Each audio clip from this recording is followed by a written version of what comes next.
السلام عليكم ورحمه الله وبركاته. انا مروه خالد والنهارده هشير معاكم بارت 2 من كتاب عن العشقاصه. بص يا صديقي، المره اللي فاتت وقفنا عند القناع اللي كان شكله غريب ده اللي صورته هتظهر قدامك دلوقتي. القناع ده غرابته جايه من شكله غريب، منقاره الطويل المقوس.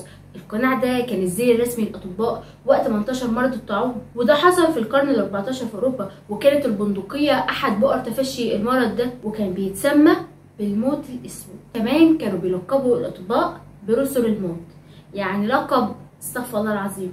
القناع استغفر الله العظيم ما تعدموه مرحب. والقناع ده كان بيستخدم بهدف الحمايه، يعني مثلا كان بيكون موجود فيه عدسات يا اما بتكون زجاجيه او كريستاليه. كمان المنقار اللي شكله غريب ده كان بيبقى محشو بالاعشاب والتوابل، وده علشان يقوم بتنقية الهواء اللي داخل منه، لان للاسف في الوقت ده الهواء كان بيبقى مخلوط بعفن الجثث اللي بيموتوا، وكانوا بيمسكوا في ايديهم عصايه علشان يزيحوا بيها الجثث في الطريق وهما ماشيين. الوباء ده قضى على 60% من سكان البندقية، والوضع كان هيكون أسوأ لولا الإجراءات الاحترازية. وهنا يجي سؤال، هي الجثث كانت بتروح فين؟